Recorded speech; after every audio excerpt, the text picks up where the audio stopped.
Parashat Shemini, Bezrat Hashem.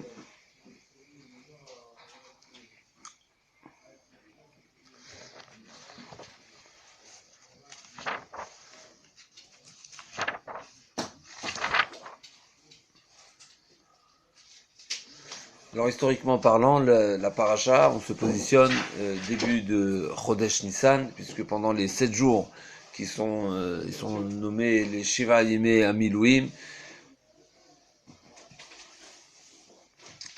Donc Moshe Rabbeinu qui offrait les korbanot. Pour l'inauguration du temple dans le désert. Qui était l'inauguration Chazak Ubaor du Mishkan, donc qui était le temple portable, voilà, qui était justement inauguré la 2e année après la sortie d'Égypte.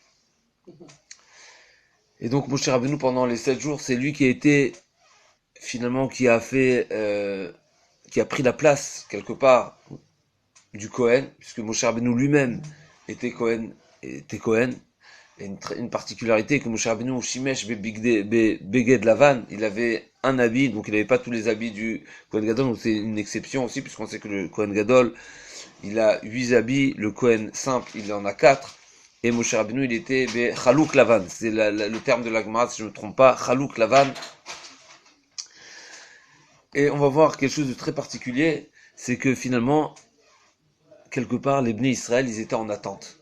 En attente, puisque nous savons que cette mitzvah qui a été donnée aux Bnei Israël de construire un temple qui est réservé un endroit pour que la Shrina réside parmi nous, finalement est le témoignage que Akadosh Baruch Hu nous a pardonné sur le veau d'or. Il faut savoir que la grave faute du veau d'or, bien sûr, c'est comparé à une kala, à une jeune mariée qui trompe son mari littéralement, tachat rupata, alors qu'elle n'est pas plus loin qu'à l'endroit du mariage.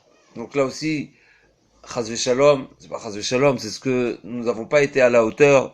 L'attente de Moshe Rabbeinu a été difficile pour nous, et à cause de cette attente-là, malheureusement le Yetzer Hara nous a détourné un petit peu à cause du Erev Rav, sans entrer dans tous les détails, puisque c'est quand même un sujet à part entière, et nous avons fauté, donc, comme si que nous étions encore au Har Sinaï. Donc, c'est Makom Achoupa. La Choupa, c'est l'endroit, la Choupa aujourd'hui, dans les temps modernes, nous appelons les quatre poteaux sur lesquels est étendu le fameux, la tenture. Mais finalement, la Choupa, dans la chaîne de la Gemara, c'est l'habitation où les jeunes mariés vont habiter au départ.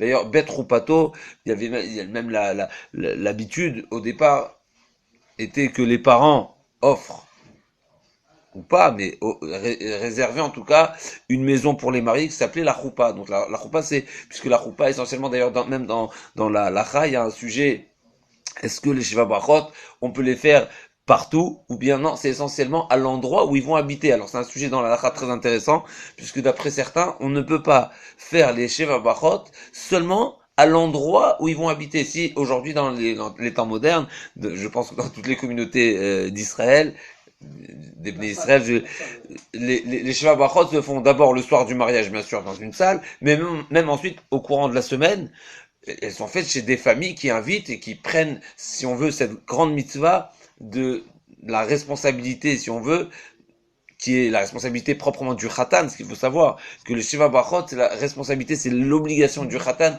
de réjouir sa femme.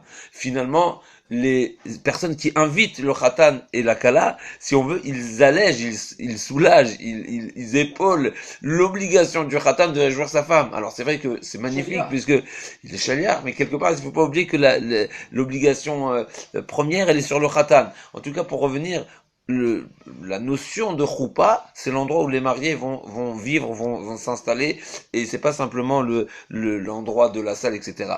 Donc, pour revenir, nous on était au Har Sinaï. Le Har Sinaï, c'est Makom HaChoupa, parce que c'est à cet endroit-là où on a reçu la Torah, et on était encore là-bas. Et nous avons fauté malheureusement, parce on n'a pas Kiboshesh, Moshe, Baouchesh, ils se sont trompés, et malheureusement, le Rav nous a fait voir un lit où Moshe Rabbeinu était allongé, mais bien sûr tout ça c'était des Maaseh Kshafim, c'était de la sorcellerie, ça vient du Koach Hatuma, bien sûr ça n'existait pas, ça vient des forces du mal, bien sûr, des forces du mal. Est-ce que, je sais pas si ces mots-là ils sont exacts, mais finalement il y a quand même il y a une notion de Koach Hatuma qui vient d'ailleurs, qui vient de du côté opposé, bien sûr. Qui veulent bouleverser la situation. Alors c'est littéralement, c'est les forces de l'impureté. L'impureté, c'est finalement, c'est comme la orla qui cache, qui couvre. C'est pas une force en soi, mais c'est seulement un voile, c'est seulement une incompréhension, c'est seulement une distance, c'est seulement une incompréhension, un brouillard. Et donc, ils ont réussi à nous faire fauter, bien sûr, comme les Mefarshim disent. D'ailleurs, il y a 3000 personnes seulement qui ont fauté. Le Rav Rav qui nous a fait fauter. Donc, c'est 3000 qui sont... 3000, c'est marqué dans le temps, il y a Kishloshet Alfish, puisqu'il y a 3000 personnes qui sont morts, puisque quand Moshe Rabbeinu a demandé, a demandé à Moshe Rabbeinu de faire boire les Bnei Israël qui ont été les eaux qui sont comparés à la sota Chazak U'Bor, parce que finalement la sota, encore une fois, on voit que c'est la même idée qu'une femme qui trompe son mari. Quand on a un doute sur une femme, si elle a trompé son mari ou non, il y a une mitzvah très particulière qu'elle devait boire l'eau amère, littéralement comme c'est marqué dans la Torah, mais amarim, c'est l'eau amère, dans lequel était effacé le nom d'Akadosh Baruch Hu, quelque chose d'incroyable, comme quoi on voit qu'Akadosh Baruch Hu est prêt à d'effacer son nom pour le shalom. En tout cas, pour revenir, c'est marqué Kishloshet Alfish, donc il y avait 3000 personnes qui ont fauté. L'application s'est arrêtée, je sais pas si c'est ça. Non, c'est Google, ça c'est Google, on s'en fiche. Excusez-moi, Slicha, donc on revient, donc Kishloshet Alfish, donc a priori d'abord c'est le RFA, deuxièmement il y a 3000 personnes, mais quand même on voit que ça a coûté pour tout le clan d'Israël, à tel point que c'est marqué, que je voulais exterminer tout le monde, quelque chose d'incompréhensible. Alors c'est sûr que il y avait plusieurs différents niveaux,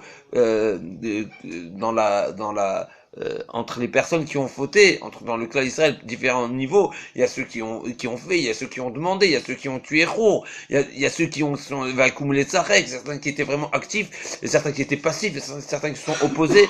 Les Mefarshim s'allongent. En tout cas, ça n'a pas été pour autant une petite affaire, et à tel point que Ubiom Pokdi ou Pagdi Alem Khatatam, à chaque fois, comme ça c'est marqué dans le Midrash, la Gemara, qu'à chaque fois Akadosh Baruch Hu abat sur nous une punition, il y a une petite réserve qu'Aviachol dans cette punition qui nous date depuis la punition qu'on est censé purger du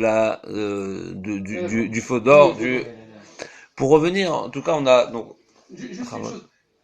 En plus de ça, depuis Hanouka, ils essayaient de monter le Mishkan et il s'effondrait. Et il n'y a que Moshe, qu'on l'avait vu il y a 2 semaines, il n'y a que Moshe qui a pu ériger le Mishkan et qui a été accepté. Donc en plus de ça, ils étaient en angoisse parce que on monte le Mishkan, il tombe, on monte le Mishkan, donc ça veut dire quoi? C'est incompréhensible. Ça veut dire ça fait des mois, exactement, on avait lu le Midrash Chazak Baruch, on avait lu le Midrash que les Bnei Israël finalement... 3 mois. Un peu plus de 3 mois, je crois.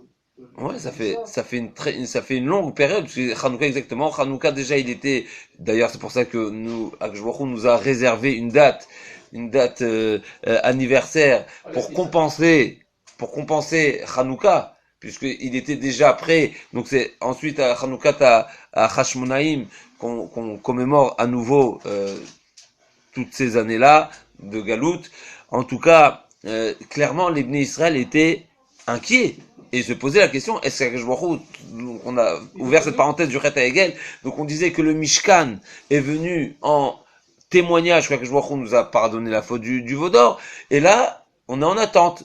Alors d'abord, comme vous avez rappelé Chazak Baruch, que pendant des mois d'abord, le Mishkan il a mis du temps à tenir sur pied, et ensuite, même après, là on y arrive à notre paracha, même après les 7 jours de Milouim où Moshe Rabbeinu a inauguré le Mishkan, bien sûr il y avait aussi les Korbanot des Nessim, comme nous avons lu les 12 Nessim, donc pendant les 12 jours il y avait les Korbanot des Nessim, mais on voit il faut savoir exactement comment c'était entre les Korbanot des Nessim et la Avoda de Moshe Rabbeinu, comment c'était exactement organisé. En tout cas, donc on est puisqu'il y avait 12 jours, donc ok, donc il faut remettre les choses en place. En tout cas, Bayom Hashmini, donc jusqu'à le 7 Nissan, les Bnei Israël, ils attendaient quoi? Donc le Mishkan tient sur pied, mais ils attendaient quoi? ils attendaient de voir que la Shrina, voir le Hanan, puisque a priori c'est ce qu'on percevait, le Hanan de la Shrina, qui montre la résidence d'Akadosh Baruch Hu dans le Mishkan. Et on est impatient, il faut s'imaginer, on est impatient de voir Akadosh Baruch Hu nous a pardonné, nous a pas pardonné. Et donc, 16 jours, Moshe Rabbeinu, il a déjà offert les korbanot. Ça veut dire, quelque part, le Mishkan, il est déjà en activité. Le service, il est fait. Donc, qu'est-ce qui manque? Et là, on voit quoi? Que Moshe Rabbeinu dit à Aaron à Cohen, qui rav al mizbeach, vaï bayom hashmini, kara Moshe, les Aaron vanav ul zikne Israël. Il a appelé Aaron à Cohen. Donc, il faut savoir qu'est-ce qui est, c'est quoi l'allusion dans ce terme-là de kara. Kara, c'est une kriya, kaviachol, c'est une invitation particulière, comme on va voir après, qu'il fallait inviter Aaron à Cohen, parce qu'Aaron à Cohen avait une certaine crainte, une certaine peur, une certaine retenue par rapport à sa position qui était, comme on a dit tout à l'heure, que la faute du Vaudor, le Mishkan devait être l'expression du mariage, mais de la kapara, chazak du Chet Egel, alors que Aaron à Cohen est l'auteur en tout cas, pas l'initiateur Chaz Shalom, mais il est le créateur quelque part du Egel, Asher Asa Aaron quand même. Il le retardait. Non, mais il voulait retarder. Bien sûr, c'est sûr que Aaron à Cohen, Chaz Shalom, on ne sait pas de quoi on parle, et c'est sûr que Aaron à Cohen, il a fait l'Ishma, et c'était dans la bonne intention, mais finalement la Torah, c'est très difficile, mais la Torah, qu'on appelle ça. Il enlève deux enfants, non, à cause de ça. Gam Nachon, Chazak Ubaor, que c'est marqué que Gam Aaron it Anaf Hashem, il voulait exterminer Aaron à Cohen, et la tfila de Moshe Rabbeinu. Donc c'est quoi exterminer? C'est tuer ses 4 enfants, et la tfila de Moshe Rabbeinu a été protectrice pour lui garder, lui préserver 2 de ses enfants. Donc il y a 2 enfants. Donc malgré, d'une part, la faute de Nadav Avihu, qui ont écrit Esh Zara, ils ont offert, mais finalement on voit que c'est pas la seule raison de la ptira, parce que c'est vrai que, encore une fois, il faut savoir que Nadav Avihu était à la hauteur de Moshe et Aaron. Et même peut-être plus grand, plusieurs midrashim. Donc on parle de sommité, quand on parle de Moshe et Aaron, qui sont les rorim, qui sont les bergers du clan Israël, qui sont Moshe Shakul Keneged Kol Israël. On sait même pas ce que ça veut dire. Shakul Keneged Israël, ça veut dire que il vaut. Si on essaie de donner un exemple vraiment terrestre, si on met sur la balance, ça vaut. C'est-à-dire, on va parler en valeur, imaginons, on va mettre tout le clan d'Israël, on parle de 600 000 hommes, plus tout le reste. Moshe Rabbeinu, il est contrebalance, il a cette, et Moshe et Aaron, comme on va voir tout de suite, ils sont shkulim. Et qu'est-ce qu'on a? On a Nadav Avihu qui sont des jeunes, puisque c'était Vel Nahare Ben Israël, Vel Atzile Ben Israël, le Shalach Yado, c'était les Naharim, c'est qui? C'est, d'après une certaine explication, c'est les Nadav Avihu, Vayechezu, qui a une certaine légèreté, encore une fois, selon leur niveau. Ils n'ont pas été punis sur place, ils ont été punis après, parce que, donc c'est, justement, Bayam Hashmini, c'était ce jour-là, où ils ont été pris Nadav Avihu, en tout cas pour revenir. Donc on était en train de dire que on était en train de dire, l'expression du Mishkan. Donc c'était la kapara pour le Chet Egel. Donc Moshe Rabbeinu a dû avoir besoin d'inviter Aaron à Cohen, parce qu'il avait une certaine retenue, on va voir, c'est une certaine honte finalement, puisque on était en train de dire que Aaron à Cohen, comme Akadosh Baruch Hu, lui inflige cette responsabilité, puisque c'est marqué, et à Egel Asher Asa Aaron. Comment il se présente? Donc quelque part, c'est vrai que Tavo Para Utkane Artoad Bena. Mais finalement, quelque part, c'est une certaine gêne que Aaron à Cohen a été l'auteur de ce Chet Egel. Alors justement, on va voir que c'est exactement ce sujet-là. Essayer de mettre sur des mots, bien sûr à notre niveau, combien on peut comprendre, on a des années-lumière de qui est Aaron à Cohen, qui fait partie des Shiva Ushpizin. À chaque fois on rappelle, pour nous c'est pas seulement nos patriarches, c'est pas seulement nos exemples, mais c'est sur ça qu'on est tenu, c'est sur ça que tout le clan Israël doit puiser et on se doit de dire tous les jours, Matai Agiu Masai Masai Avotai. Bien sûr, on parle d'Avraham, Yitzhak, Yaakov, mais bien sûr tous les autres qui font partie des 7 Ushpizin, comme nous avons dit. Alors, c'est marqué comme ça, c'est marqué que on était, donc on est le 8e jour, tous les Bnei Israël sont en attente. Et Moshe Rabbeinu vient dire aux Bnei Israël, sachez, c'est vrai que j'ai déjà offert pendant 7 jours les corbanotes, eh bien la Shrina ne pourra pas résider tant que Aaron HaKohen ne fera pas les corbanotes. Comme quoi, là on voit la force de Aaron, la puissance de Aaron, et on voit que il faut, et d'une part, la avoda de Moshe Rabbeinu, mais d'une autre part aussi, Aaron HaKohen. Et c'est à ce moment-là que c'est marqué que quand Aaron HaKohen a offert les korbanot, va tete esh minifine Hashem va tochal à la misbeach, donc le korban a été consumé, et ta'olav et chalavim, donc c'est le korban avec les chalavim, donc c'est les graisses, toutes les parties qui sont offertes, va yar kolam va ya ronu va ypelo al penem. Là ils ont vu que Akadosh Baruch Hu, le Esh est descendu, donc c'est l'expression bien sûr de la Shrina, et donc on est tous tombés à terre, on a réalisé que, imaginez, pendant des mois on attend, pendant des jours de Nissan on attend, le 8e jour, tout le monde voit que la Shrina réside, et Baruch Hashem on a atteint quelque part une certaine, un objectif, puisque c'était une certaine attente qui a duré, et Baruch Hashem, suite au service de Aaron HaKohen particulièrement, on a mérité à voir clairement la présence d'Akadosh Baruch Hu. Alors, il y a un chidouche magnifique au nom du Sfat Emet.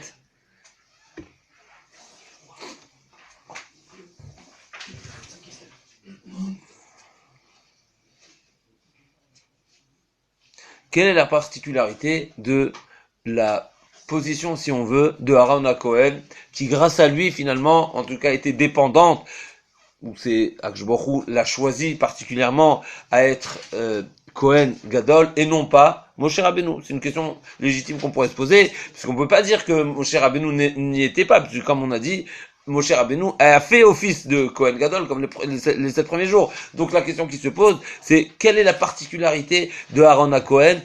Alors, pour répondre à cette question, d'abord, c'est marqué ailleurs, comme dans Parashat Shemot, quand Akadosh Baruch Hu demande à Moshe Rabbeinu. Il a désigné Akadosh Baruch Hu. Clair, mais c'est quoi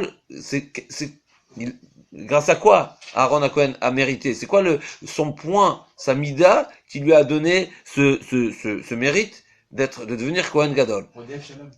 Chazak Baruch, Rodef Shalom. Où est-ce qu'on voit la première fois que Aaron HaKohen, c'est quand on voit la première fois Aaron HaKohen? Dans la Torah, quand est-ce qu'on le voit la première fois Aaron HaKohen? En activité, en action. 3 mois et 12 jours après Hanouka. 3 mois et 12 jours. Du 25 Kislev au 25 Adar, il y a 3 mois, plus 26, donc le 26, 1, 2, 3, 4, 5, 6, 7, 8, 9, 10, 11, 12. Le 8 Nissan, ça fait 3 mois et 12 jours. Ça veut dire plus de 100 jours. Plus de 100 jours, presque 100 jours, entre 99 et 100 jours, ça dépend si les mois étaient pleins ou pas. À l'époque, oui. 29, si on compte 29, si on compte 29 et demi fois 3, ça fait 100 jours. 100 jours, c'est mis à 10 fois 10, c'est bien. 100 jours. C'est une réparation totale des 10 sphérotes dans les 10 sphérotes. Il dit le kouf. Il dit le hari. C'est même, parce que si on parle de 8e jour de Nissan, donc on est, encore une fois, vous avez 25, du 25 à 25, plus 8, plus 12. Razak, c'est ça. Razak, comment? Est-ce que ça fait 100 jours? Oui. S'il y a 29, un mois normal, c'est 29 et demi. Ça veut dire selon le... Maintenant, ensuite, est-ce qu'il était... Il y en a 3. Il y en a 3 entre temps. Oui, c'est ça. Ça fait 100 jours et un demi-jour. Alors, à peu près. Si on compte c'est ça. 100 jours et un demi-jour. Si c'est 29 et demi, à moins qu'il y en ait un mois qui est moins que... C'est ça, il y a toujours un 29 et un 30. D'accord. Donc c'est 29, 30. 29, 30. 29, 30, et donc fois 3, donc on est à 90 et demi. Oui, si on va selon le calcul exact, oui. 90 et demi, plus 12. Ah. Donc encore une fois, après si on ajoute les demi-jours, donc on est à entre 100 et 102 jours. Entre 100 et 102 jours. D'accord. Donc c'est ou 100 ou 101. Ou 100 ou 101, ah ok. Parce que le café, c'est pas après comment on compte les, voilà. Oui, oui. 101 jours entiers, c'est, Alors, quand est-ce que la Torah nous parle de Aaron à Cohen? C'est quand Moshe Rabbeinu a refusé. Moshe Rabbeinu ne voulait pas accepter, on va dire ça de cette manière-là, d'être le sauveur. Pourquoi? Qu'est-ce qu'il avait en lui, enfoui, comme la Torah nous l'exprime d'une autre manière, c'est qu'Aaron à Cohen était son grand frère. Et Akadosh Baruch Hu lui dit, Vaïchar af Hashem be Moshe, Akadosh Baruch Hu s'est mis en colère contre Moshe. Vayomer, al Aaron al Adati. Quel rapport? Moshe Rabbeinu, il était en train de refuser parce que Vehem lo yamin ou parce que Shlach nabi atishlach ou il y a un kvad peor vad lashon anoch, etc. Il a donné plein d'arguments. Cet argument-là de Aaron Akon, il n'a pas été exprimé. Akadosh Baruch Hu, qui savait ce qu'il y avait à l'intérieur de Moshe Rabbeinu, finalement, Moshe Rabbeinu, il avait un frein. C'est quoi le frein réel de Moshe Rabbeinu? C'est que j'ai un grand frère. Un grand frère qui était Gadolador. C'est lui qui dirigeait pendant les 80 années. Pendant toutes les 80 années. Où il était Moshe Rabbeinu? Puisqu'il avait 80 ans quand il a fait sortir. Il était dehors. Il était à l'extérieur. Il était à Eretz Couche 40 ans. Et il était chez Yitro pendant une dizaine d'années. D'ailleurs, les années où il était emprisonné. Il faut savoir que Moshe Rabbeinu était emprisonné. Et c'était sa future femme qui le nourrissait, etc. Donc il était pas en Mitzrayim. Puisque Vaïgdal et les Rav, donc c'est vrai, les premières années, il était dans la maison de Paro. Ensuite, donc il était jeune. Ensuite, il a pris la défense des Israël, il a tué le Mitzri, il a dû se sauver. Donc il s'est sauvé vers l'âge de 20 ans, si je me trompe pas, après le calcul. Après, on lui ajoute donc 20 plus 40 plus 10 donc il y a 10 ans de battement qui m'échappe, je sais pas, j'ai oublié. Il a été en prison 10 ans en couche. Il a été en prison 10 ans aussi en couche, on a dit. En couche aussi 10 ans? Oui, on m'a dit qu'il était ça. Donc si c'est 10 ans, on arrive à 60, donc voilà, on est bon. Donc il a quitté Mitzrayim vers 20 ans. Il était 10 ans donc en prison, donc 20 ans en prison peut-être en totalité, et il était 40 ans roi à Eretz Couche. 40 ans à Eretz Couche. Donc en tout cas, pendant tout ce temps-là, qu'est-ce qui dirigeait Ibn Israël? C'était Aaron à Cohen. Donc lui, il avait un problème. Moi, je vais arriver comme une fleur, en plein Mitzrayim, je vais dire, c'est moi qui viens. Mais je vais piétiner Chazvé Shalom à Aaron à Cohen. Qu'est-ce que je vois qu'on lui dit? Non, Vera Achav et Samar Bedibo. Et sur ça, c'est marqué dans le Midrash, donc ça veut dire quoi, littéralement? Quand Aaron à Cohen, je vais le tenir au courant que que tu as été désigné, et il va venir à ta rencontre, et Vesamar Bedibo, il aura une joie intérieure réelle, que tu es le jeune frère qui est le désigné. C'est marqué dans la Gemara, dans le Midrash, encore une fois, que le Bizrout Vesamar Bedibo, c'est par le mérite de cette joie intérieure, sans aucune retenue véritable, qu'il a mérité que le prochain soit Alibo, que c'est marqué Vaya Alibo Tamid, donc c'est pas par le mérite que son cœur était complètement intègre, et était complètement sans désintéressé et on appelle ça, sans négia, sans jalousie, sans retenue, il était 100% sa mère pour Moshe Rabbeinu, bien sûr sa mère pour le cas d'Israël, etc. Il avait aucune, il n'a pas été affecté par de jalousie ou par quoi que ce soit. Il a mérité la Kihuna. Là, on va voir une autre explication du Sfat Emet, qui a, bien sûr, quand on dit qu'il y a une raison, une autre raison, ça veut pas dire que l'une va prendre la place de l'autre, mais elles sont toutes complémentaires. Et donc là, le Sfat Emet va nous dire un Chidush Nifla. On avait déjà parlé de ça concernant la Shvirat Aluchot. C'est la même idée, d'ailleurs je crois que c'est du Khatam Sofer, je suis pas sûr, qui rapportait une explication magnifique, où Moshe Rabbeinu a décidé, si on veut, a pris une initiative qui était propre à lui, et Akadosh Baruch Hu lui a dit, Yashar Kochra Shivarta, bravo d'avoir brisé les luchot, les tables. Et sur ça, on avait posé la question, comment concevoir que Moshe Rabbeinu, par a priori colère, va casser les tables, alors que nous savons que une personne à Shover Bachamato, une personne qui par énervement brise, c'est qu'il ouvert Avodazara. Qu'est-ce qu'on avait répondu à cette question-là? Une réponse magnifique, c'est que Moshe Rabbeinu, il a dû... Nous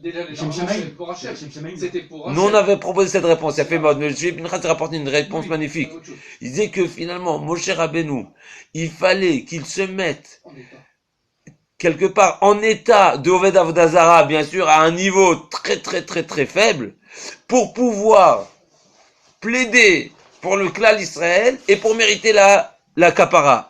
Moshe Rabbeinu a dit à Akadosh Baruch Hu, Vim ayin mechenim sifra asher katavta. Quoi, tu refuses de pardonner les Bnei Israël qui ont fait l'Avodah Zara? Moi aussi j'ai fait l'Avodah Zara. On est tous des fauteurs. Il s'est mis en état de Il s'est faute, mis en soi-disant, pour arriver pour à pouvoir faire demander, faire la pour soit un levier, pour pouvoir être, pour propulser une demande de tchouva. Là aussi, dans ce même esprit, on va voir quelque part que Aaron à Cohen, comme on a dit, bien sûr, que c'était l'ishma, et c'était avec des kavanotes, bien sûr, d'essayer comme on dit, en moderne, jouer les arrêts de jeu pour essayer de freiner imaginez-vous des turbines qui sont derrière Aaron à Cohen, ils viennent de tuer Hor et sanglant au pied du Har Sinaï.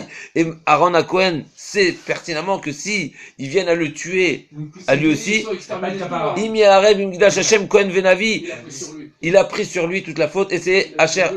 Alors on va dire un chidouche magnifique. Aaron à Cohen a été prêt de prendre sur lui toute la faute, mais on va voir que non seulement il s'est consacré pour le clan d'Israël, mais ça va être ça qui va lui donner le zrout et la position, si on veut, de mériter d'être celui qui va faire les corbanotes. Pourquoi? Parce que justement, il faut que, dans le même sens qu'on a dit par rapport à Moshe Rabbeinu, la Shfirat HaLuchot, au taux d'avoir, il faut qu'une personne soit Baal Tshuva pour être un Lev Nishbar Venitke, avoir le cœur brisé, c'est seulement Bemakom chez Baale Tshuva Omdim, En Tzadikim Gumurim Omdim.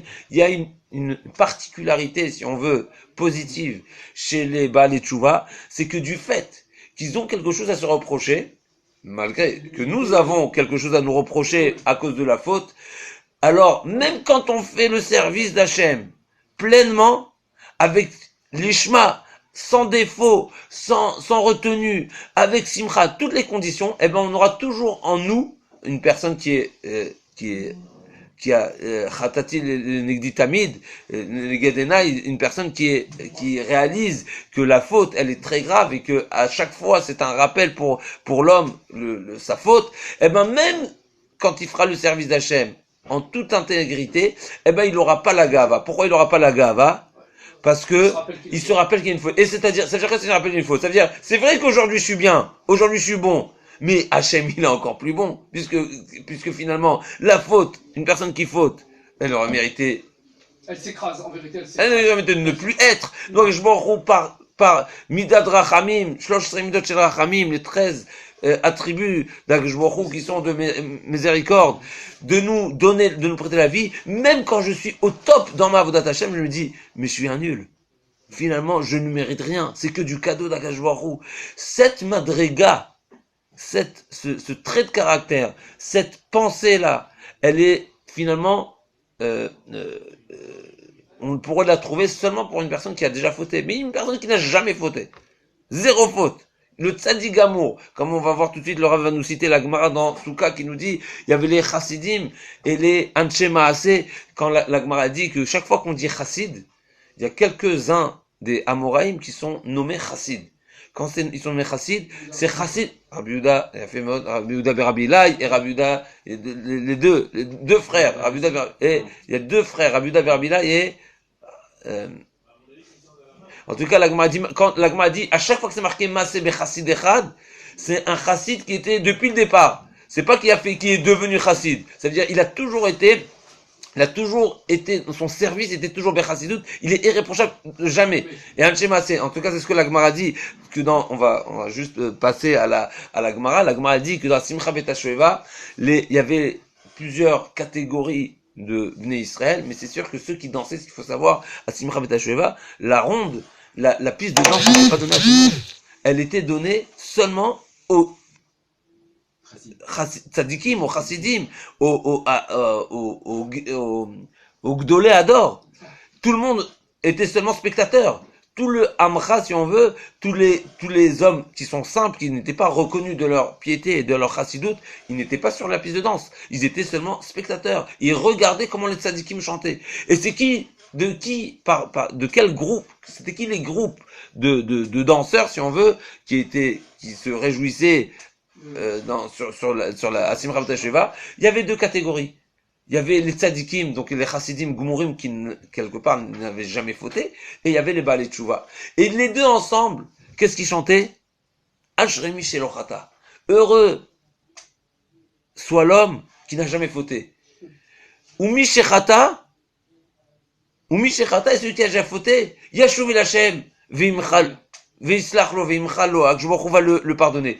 On voit qu'il y avait deux catégories, qui sont des catégories extraordinaires, mais ils sont complémentaires. Il y a celui qui n'a jamais fauté, et il y a celui qui a fauté, et que Akshboch lui a fait Mechila. C'est quoi le point, la particularité chez celui qui a fauté, et qui, comme nous avons dit, qui a fauté et qui a fait tchouva, c'est qu'il a une raison particulière d'avoir constamment son lève nishbar venitke, d'avoir son cœur brisé. Pourquoi? Parce qu'il a sa faute qui le rappelle, il dit, sache, t'es une personne qui a fauté. C'est vrai que aujourd'hui tu es super, mais tu as fauté. Aujourd'hui tout ce que tu fais, c'est beau, c'est bien, tu mérites toutes les reconnaissances, mais finalement Hachem t'a donné cadeau. Hachem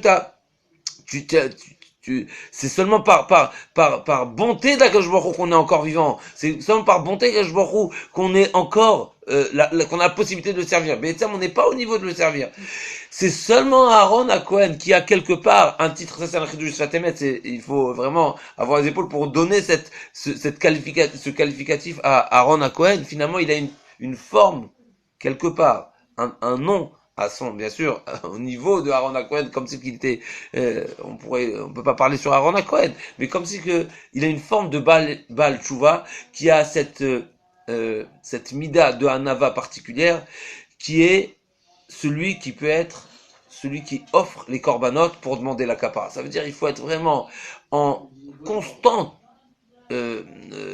humilité, remise en question, Anava, Lev Nishvan, pour mériter, il fallait que, c'est marqué à plusieurs fois, ça aussi le Rav le rapporte, à plusieurs reprises dans la Torah, c'est témoigné, bien sûr que c'est Moshe et Aaron qui parlent, Venachnouma, qu'est-ce que nous sommes? C'est marqué que ce qui est témoigné au sujet de Moshe et Aaron, il est même supérieur à ce qui a été dit, à ce que Avraham Avinu a dit. Avraham Avinu a dit, Vanochi afar vaefer. Je suis considéré de la terre, de la poussière. Les Moshe et Aaron, ils ont dit, on est quoi? C'est-à-dire même pas de la poussière, quelque part. Et Aaron Mahou aussi, qui talinu alav, quand les Lévim se sont plaints et ont rouspété et n'ont pas accepté le choix de Aaron à Cohen, que c'est le seul Cohen Gadol, Moshe Rabbeinu dit au Bnei Israël, qu'est-ce que vous avez contre Aaron à Cohen? Il est considéré quoi? Ça veut dire quoi, il est considéré quoi? Il se considère quoi? Et donc c'est la personne ultime, c'est la personne qui est le mieux placée pour faire le service de Korbanot. Ton père, Alav Shalom, il a dit que Moshe, il pensait réellement en lui qu'il était inférieur à tout le monde. Il a dit, Venarnouma, on n'est rien. Venarnouma, c'est qu'on est haine. Il est plus rien. Comment ça se fait, Venarnouma? On est quoi? C'est 45. Ma, c'est 45. Gematria, Adam. 45. Il a réparé Adam Arishon en s'annulant. Et 45, c'est le nom de Dieu aussi. Yud Kevav Ke Kronanti, comme on dit tous les matins. Yud Kevav Gematria Tal. Veke He Aleph, c'est 6, ça fait 45. Donc c'est une réparation totale, comme il dit Rabbi Shimon dans tous les matins au petit Rateliaou. Et comme il dit que, du fait qu'il dit qu'on n'est rien, il rentre dans N, dans le N. Mais N, c'est aussi le N sauf. Donc il rentre dans l'infini d'Hachem. Donc il est élevé et il élève Hachem, il amène Hachem dans l'histoire. Benachnouma, c'est que vraiment, si on comprend, on n'est vraiment rien de toute façon, mais il faut arriver à être au niveau du rien. Lui, il était au niveau de dire rien parce qu'il considérait même les autres comme plus que lui. Tout le monde. Chazak. Donc donc ça c'est le Chidush Fatemet que Aaron à Cohen est positionné pour être celui qui est matim, celui qui est à la hauteur et celui qui est bien placé, le mieux placé pour faire le service. Et c'est ça ce que Rashi nous dit sur le pasouk. Quand Moshe Rabbeinu dit à Aaron à Cohen, Kerav et la Mizbeach Vaase, c'est quoi Kerav et la Mizbeach? Lama tabosh lekach nifrarta. Pourquoi tu as honte? Tu as été choisi pour faire le service. Alors les Mefarshim disent, c'est pas pourquoi tu as honte. Tu devrais pas avoir honte parce que tu as été choisi. Non, c'est pas ça l'explication. L'explication est, l'écart nivrarta, c'est parce que tu as honte que tu as été choisi. Ça, la beauté du Sfat Emet. Le Sfat Emet rentre dans cette explication-là, où Moshe Rabbeinu dit à Aaron à Cohen, pourquoi tu as honte alors que tu as été choisi? Il dit, c'est pas pourquoi tu as honte alors que tu as été choisi, tu devrais pas avoir honte. Non, au contraire. C'est parce que tu es une personne qui a honte, alors tu as été choisi. Alors, encore une fois, comme nous avons... Continuellement honteuse, tu as été choisi. C'est pour ça que tu as été choisi. Alors, comme nous avons dit tout à l'heure, bien sûr, c'est pas la seule raison a priori que Aaron à Cohen a mérité, puisque c'est aussi Vera Achav Samar Belibo qu'il a mérité à cette grande mission d'être le Cohen Gadol. Alors, pour compléter cette idée... J'ai une question, peut-être que Aaron aussi, il tremblait de peur. Il tremblait de peur qu'on lui enlève ses 2 autres enfants. Parce que déjà, il a l'expérience qu'on a enlevé 2 enfants. Il dit, si je vais être près du Cohen Gadol et que je fais quoi que ce soit ou anormal, on m'enlève mes 2 enfants. Parce que c'était prévu qu'il enlève les 4 enfants. Moi, j'ai pensé à ça, si je suis là, mais... J'entends, Razak. Ou bien j'aurais dit peut-être aussi dans la même direction, mais un petit peu différemment. Peut-être que le fait qu'on lui donne cette chance, cette récompense, si on veut, de devenir Kohen Gadol, alors peut-être ça va peut-être... Faut qu'il paye. Peut-être il faut qu'il paye. Donc j'entends, Razak, peut-être c'est aussi, pourrait aussi ajouter cette explication, mais ça va toujours dans la même idée finalement, que c'est une peur. Une humilité incroyable. Voilà, ça veut dire que savoir que si Akjouachou nous donne, eh ben, on est redevable. Et si on est redevable, il faut avoir de quoi payer. Et donc, des fois, malheureusement, Chazé Shalom, ça nous coûte cher. Chazé Shalom lo alenu. De cette manière-là, on va répondre. Alors, le Rav ne dit pas, mais j'utilise une Gemara qui rappelle pour ajouter dans le Chidouche. C'est marqué que la Gemara dans Vodazar, nous l'avons déjà cité quand nous avons parlé du Chet Ha'egel. C'est marqué que les Bnei Israël, lo asu et Ha'egel, elal kede liten pitron pe le Baal Tshuva. C'est-à-dire, Rashi explique là-bas, les Bnei Israël étaient à un niveau très élevé. Ils n'avaient pas cette faiblesse, ils n'étaient pas à cette bassesse de faire le vaudor. Akjborou, mais c'est une xérat meler, Akjborou leur a imposé si on veut. Maintenant, cette Gemara, elle est... Alors pourquoi on paye jusqu'à maintenant? Chazak ou Baruch, pourquoi on paye? C'est vrai, c'est vrai qu'il reste quand même des questions à répondre à ce sujet-là. Moi, je viens sous une autre forme. En tout cas, pour revenir quelque part à l'idée principale qu'on est en train de dire, c'est que finalement, c'est quoi? Elle était où la Xerat Meler? Ben, qu'il fallait quelque part que l'homme faute pour être dans une position idéale, si on veut, pour faire le service au Beth Amikdash. Pourquoi? Parce qu'il fallait être en forme, si on veut, de Baal Tshuva, d'avoir être entaché, même si c'est par une Xerat Takatouf, même si c'est Akjvorou qui nous a... C'est pour notre bien, mais c'est pour notre bien, et peut-être, elle est peut-être là, la Xerat Takatouf. Mais non, moi je veux utiliser cette Gemara juste pour dire un petit point qui n'est pas marqué ici, mais encore une fois, que je veux proposer. J'ai une problématique entre cette Gemara d'une part, et l'explication du Orachem Akadosh de l'autre part, qui nous dit que c'est le Erev Rav qui a fauté. A priori, si tu me dis que c'est une grande personne qui a fauté, alors je comprends que la Gemara dit, non, mais ils étaient à une hauteur tellement élevée que la faute, elle est seulement Xerat Meler, c'est-à-dire qui les a obligés quelque part à fauter. Pas obligés, mais qui les a... Mais si on dit que c'est le Erev Rav, alors c'est difficile de dire, d'un côté, c'est le Erev Rav qui a fauté, et qu'Akjborou les a obligés. Non, mais tu fais qu'on n'est pas intervenu. Là, ça rentre, on est au niveau de la... Alors, passivement. Passivement. Alors, à cause de ça... Moi, je vais utiliser cette Gemara. Moi, je veux dire que cette Gemara-là, elle parle que de Aaron Cohen. Ah bon? Comme ça, je veux donner une interprétation à cette Gemara, encore une fois. D'après cette explication, Moshe, bien sûr, n'était pas là. Les Bnei Israël, il y avait plusieurs catégories dans les Bnei Israël. Mais peut-être que cette Gemara, encore une fois, c'est peut-être pas en tant que traduction de la Gemara, mais peut-être en tant que Midrash sur cette Gemara, une forme d'interprétation. Cette Gemara-là, elle parle de Aaron Cohen. Aaron Cohen, qui, finalement, la Torah considère que c'est le veau d'or de Aaron Cohen. C'est, encore une fois, le Ha'egel Asher Asa Aaron, le veau d'or qui a été fait par Aaron. Sur ça, la Gemara dit, bien sûr qu'Aaron Cohen, il n'est pas fautif dans l'histoire. Chaz v'shalom, c'est sûr qu'il était Gibor, et Shalit Beitzro, et il était maître de ses mauvais penchants et de ses pulsions, etc. Alors pourquoi je vous l'a initié, si on veut, à cette grave faute? C'est que pour qu'il soit choisi Kohen Gadol.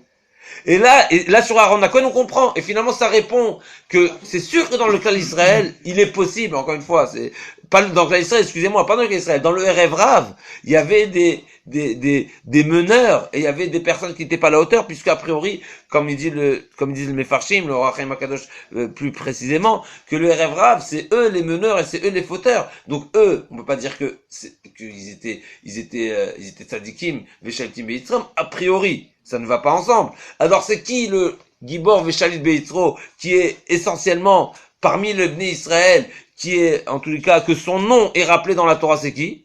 C'est Aaron Cohen. Et lui, Bémet Aaron Cohen, il a fait dans l'intention de faire attendre, de calmer les esprits et de faire attendre les Bnei Israël. Bien sûr, c'est pas en forme d'Avodazara. Mais il y a une Xerata Katouf dans ça. Kajborou était Megalgel Aliado, parce que lui, il était à la hauteur de devenir Kohen Gadol. Il fallait lui ajouter encore une petite, Chazve Shalom, une petite tâche, Chazve Shalom, comme si que une petite problématique qui va être traduite, les Tova, et c'est que grâce à ça, il va mériter Kaviachol à être celui qui offre les korbanot par lesquels on mérite la kapara. Comme nous disons, bien sûr, je finis avec cette phrase-là, comme nous disons dans la Haggadah, nous avons dit que la particularité du Beth Amikdash, quand on parle du Mishkan, on parle du Beth Amikdash, le point essentiel, la finalité de cette résidence à Akadosh Baruch Hu, c'est pour mériter la kapara. Et qui est la personne la mieux placée pour demander la kapara du Bnei Israël? C'est Aaron Cohen, qui d'un côté, bien sûr, il est Vera Achav et Samach Belibo, qui est irréprochable, son cœur, il est complètement net. Deuxièmement, qu'il est Gibor Veshal Beitzro, la faute, bien sûr, elle ne lui est pas attribuée dans le sens où il était pas, qu'il était faible quelque part, mais c'est une Xerat Meler, qu'Akshborou lui a mis sur la tête quelque part cette responsabilité du Vaudor pour pouvoir ensuite mériter et être celui qui va demander la capara pour tout le Israël. Aaron Cohen. Juste pour le Réva, d'autant plus que ceux qui ont fauté, c'est les enfants de Bilam qui ont amené le nom, mais Bilam, c'est Lavan. Donc moi, peut-être que je me trompe, mais je crois comprendre pourquoi Moshe les a acceptés. Il a accepté qui? Notre ancêtre, Lavan, les descendants de notre ancêtre. Il a voulu les amener avec nous. Peut-être. C'est une supposition, c'est pas une réalité. Deuxièmement, il y a une chose en Gematria qui dit que Kapar A, c'est Kapar He. Kapar, c'est 300. Raf Peresh, ça fait 300. He. Et alors, qu'est-ce que tu me dis là? Eh bien, on dit que nous, on a fauté dans les trois mondes. Asiya, Yetzia et Bria. Parce que Atzilut, c'est Hachem. Donc, on a réparé les trois mondes. 100 fois 3. Les sphirotes à l'intérieur des sphirotes, 300. Et grâce à ça, on fait revenir le He, la Shrina. Donc, la fonction du temps, c'est de faire descendre la Shrina dans le monde. Donc, la Kapara, c'est tout. Chazak. Alors là, on va voir maintenant le mariage, si on veut, entre... je peux pas ça, peut-être pas le mariage, c'est plus que ça, c'est considéré comme des jumeaux. On va voir que Aaron, Moshe et Aaron, Moshe et Aaron Bechoanav ou Shmuel Bekoreshemo, Moshe et Aaron, ils ont une complémentarité ici, qui sont les deux midot, comme c'est marqué dans les Sifra Kabbalah, le Zohar, tu connais Zohar, qu'il y a les deux midot qui sont le Netzach et le Hod. On va démarrer d'abord en ordre. Le Midrash nous dit que à 18 reprises dans la Torah, c'est rapporté Moshe et Aaron. Et c'est-à-dire que Akadosh Baruch Hu s'est adressé, en tout cas c'est précisé dans la Torah, que Akadosh Baruch Hu s'est adressé à Moshe et Aaron, et des fois c'est marqué Moshe et Aaron, des fois c'est marqué Aaron Moshe, et à chaque fois bien sûr c'est pour nous dire que Aaron et Moshe étaient shkulim, ils étaient au même niveau. Alors c'est intéressant de savoir ce shkulim. Quand on dit shkulim, je me permets d'ajouter, c'est pas rapporté ici dans Jéhu Pinchas, mais il faut savoir que ce shkulim, quand on dit que ça équivaut, ça ne veut pas dire sur toutes les formes, ça ne veut pas dire à tous les niveaux. Je parle de manière générale. C'est marqué par exemple. Voilà, ça veut dire par exemple, on sait qu'il y a des mitzvot qui sont shkulim. C'est marqué que Shabbat c'est Shakoul, que Tzitzit c'est Shakoul. Quoi? Ça veut dire que Shabbat encore, je pourrais comprendre, c'est marqué que tout celui qui transgresse le Shabbat, c'est comme si qui transgresse toute la Torah, c'est comme s'il fait Avodah.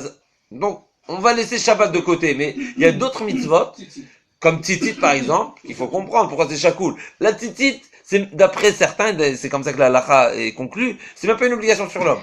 Ça veut dire qu'on n'a pas l'obligation de s'acheter un Tzitzit.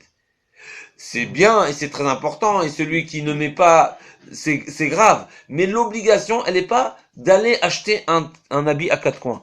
Celui qui a un habit à quatre coins, il a l'obligation de mettre le tzitzit. Ça veut dire que, finalement, il faut comprendre. Et quand même, c'est marqué, c'est shakoul. Alors, c'est vrai qu'il y a d'autres mitzvot, comme la Torah, comme la Mila, il y a d'autres mitzvot, qui sont plus compréhensibles. Mais c'est clair que l'idée, alors une fois, je me permets de proposer une explication. C'est sûr que l'idée de Shakoul, elle va essentiellement dans un sens où, grâce à cette mitzvah, comme nous savons que pourquoi Bémet le Tzitzit, c'est Shakoul Keneged Kol Torah. Où est-ce que c'est marqué ça? Parce que c'est marqué les mains de Tizkeru. Parce que finalement, c'est un moyen de tenir toute la Torah. Ça veut dire, par le fait que dans le tzitzit, il y a le trelet, comme on nous dit, au item auto, etc. C'est marqué, c'est quoi le trelet? C'est quoi cette couleur bleu azur? C'est pour que l'homme se rappelle que c'est une couleur qui rappelle la mer, les océans, les eaux, et le ciel, et donc le kisei hakavod, etc. Et donc ça va le ramener à ne pas fauter. Donc finalement, le shakoul, c'est pas que ça a une valeur en lui qui contient les 613, c'est que pour rappeler les 613. C'est rappeler les 613, c'est maintenir les 613, c'est une protection pour les 613. On sait aussi que le tzitzit, ça protège. Donc finalement, le shakoul, quand on dit shakoul, c'est sûr que si une personne, il a deux mitzvot qui se présentent à lui, tzitzit et une autre mitzvah, et tfilin. Alors quoi, on va dire qu'il va faire tzitzit plus que tfilin? Bien sûr que non. Même que c'est shakoul. Ça veut dire que le shakoul ne lui donne pas une valeur de priorité, par exemple. Donc shakoul, c'est une certaine notion de valeur égale. Quand on parle maintenant, quand la Torah nous dit Moshe ve'Aaron bechoana v'shmuel bekoshemo, il y a une certaine particularité, un certain point d'égalité entre les deux. Encore une fois, je me permets de proposer cette explication, parce que d'un côté, c'est marqué que Moshe Rabbeinu, il est shakoul keneged kol Israël. Donc s'il est shakoul keneged kol Israël, c'est kolel Aaron. Quand on dit que Moshe Rabbeinu, il est shakoul keneged Israël, donc a priori, c'est équivaut avec même Aaron, keneged kol Israël. Et d'un côté, on dit qu'ils sont shakoul. Alors quoi? Sur Aaron, à quoi? C'est pas marqué qu'il est shakoul keneged kol Israël. En tout cas, j'ai pas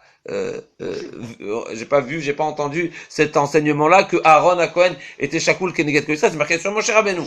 Sur Moshe Rabbeinu. Donc a priori, c'est sûr que Moshe Rabbeinu, c'est marqué aussi Benevoa, comme ça c'est mes fourrages dans le Rambam. Le niveau de Nevoa, a priori, de Moshe Rabbeinu, qui est Aspaklaria Meira, il est réservé à Moshe Rabbeinu. Même que Aaron à Cohen était Navi, et même qu'il a sa particularité de Cohen Gadol, mais il y a un certain niveau qui est propre à Moshe Rabbeinu. On peut pas dire qu'ils sont égaux sur tous les points. En tout cas, par rapport à un point, et c'est essentiellement ce point-là qu'on vient nous expliquer par rapport à la Tfila, c'est marqué que dans la Torah, on voit clairement que Moshe Rabbeinu, que il y a 18 fois dans la Torah où il y a une certaine égalité entre Moshe Rabbeinu et Aaron à Cohen, puisque c'est précisé que Akadosh Baruch Hu leur a parlé à Moshe et Aaron, il a marqué Aaron Moshe, pour nous dire qu'ils sont égales, et c'est Keneged quoi? Keneged les 18 brachot que Chachamim nous ont Chachamim nous ont été metaken les 18 brachot de l'Amida. D'autre part, nous savons que la Tfila, c'est Neged les Korbanot.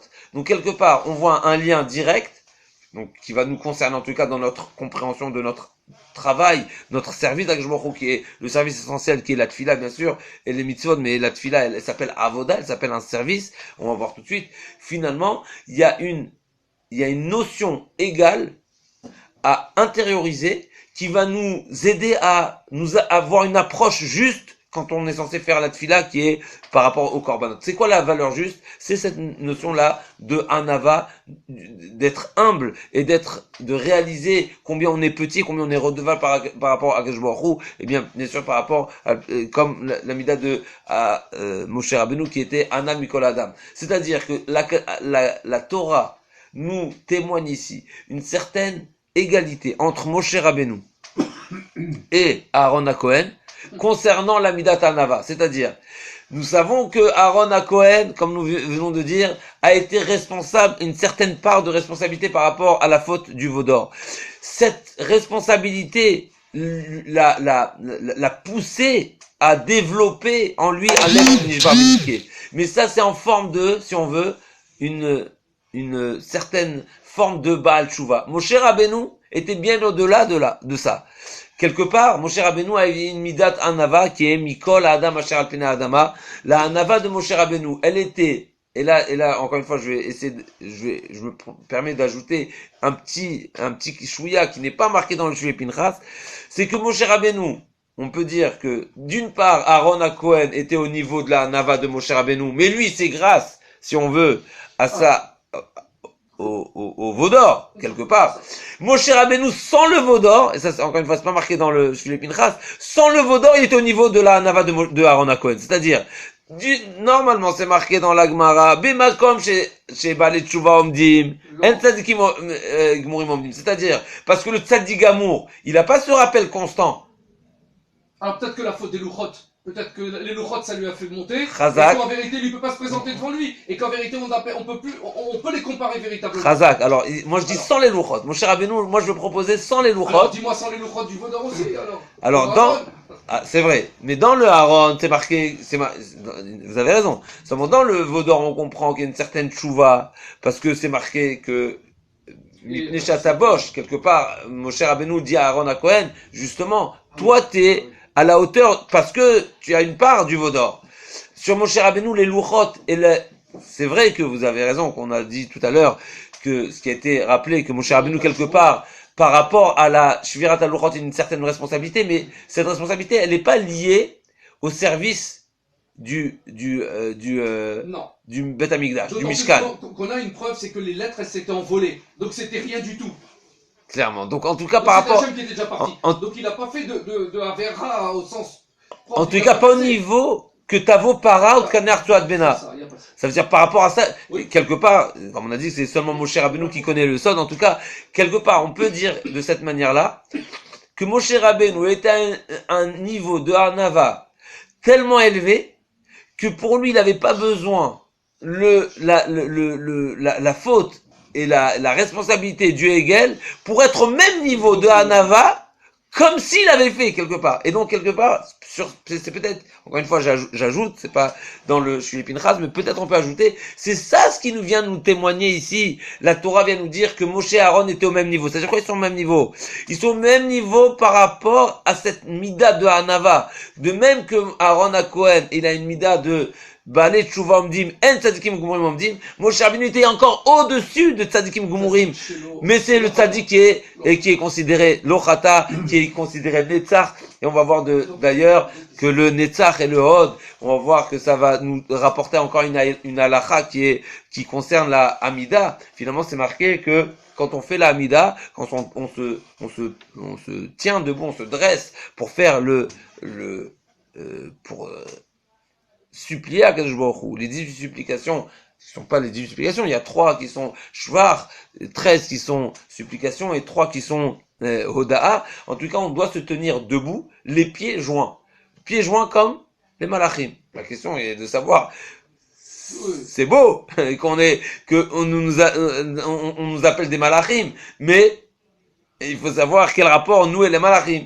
Alors finalement, d'après cette explication-là, où nous venons de dire que le Midrash nous a dit, c'est le Midrash dans Bamidbar Rabbah, que les 18 brachot ont été instaurés à l'image, si on veut, des 18 fois où la Torah nous a témoigné la comparaison et la valeur égale, si on veut, un certain pied d'égalité entre Moshe et Aaron à 18 reprises. C'est pour finalement nous imprégner et intérioriser cette mida qui était ancré en Moshe et en Aaron, à Cohen, qu'il a cette mida de Hanava. Et c'est ça, avoir les pieds joints. C'est quoi les pieds joints? Comme c'est marqué dans les Sfarim, dans la Kabbalah, que la mida de Netzach, bien sûr que Moshe Rabbeinu représente cette mida qui est l'amida d'éternel. Et l'amida, alors, Netzar, bien sûr, Moshe Rabbeinu, c'est pas en chair et en os qui est éternel, mais c'est l'amida, son être, son vécu, sa avodat Hashem qui est Netzar.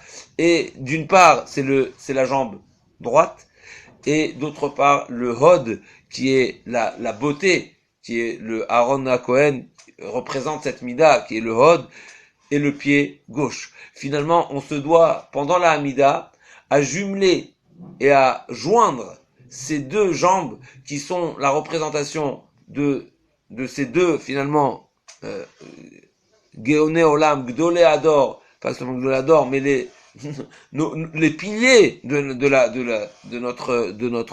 du clan Israël, sur lesquels on pas d'ailleurs c'est les pieds, c'est des piliers, ils doivent être joints, c'est-à-dire qu'ils doivent être joints, de même que la Torah témoigne qu'il y a un pied d'égal entre Moshe et Aaron au niveau de cette mida de Hanava. Nous aussi quand on se tient debout devant Hachem pour justement faire cette avoda, qui est la avoda de la tfila, alors on se doit d'égaler nos deux capacités qui sont d'une part Netzach et d'une part Hod, qui expriment la Hanava. Juste pour ajouter encore une touche sur cette notion de Hod, quel rapport le Hod et Aaron HaKohen? Finalement, Hod vient du mot, de quel mot? Hod, Hod, littéralement, c'est une expression de beauté. Hod. Hod ve'adar la vashta. Donc, c'est une expression de beauté. Mais ça vient aussi du mot Hoda'a.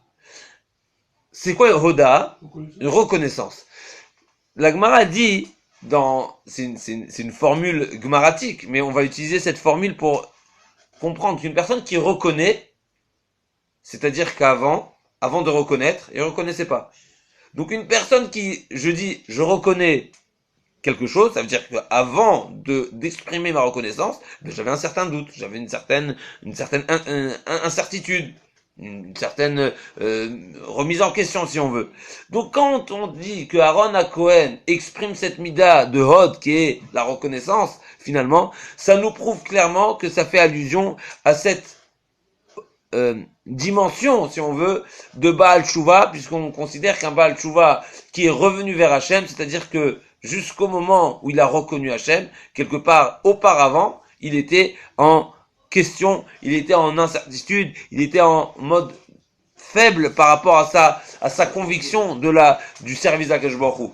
Donc quelque part, Aaron HaKohen a mérité cette Hod parce qu'il est l'expression de la Tshuva et c'est grâce à ça bien sûr qu'on a cette possibilité de mériter que cette avodat à korbanot, que ce service qui est au Beth Amikdash, qui est le sacrifice, est réalisé par Aaron HaKohen qui a cette mida de Hod. Encore un petit point qui pourrait embellir cette explication.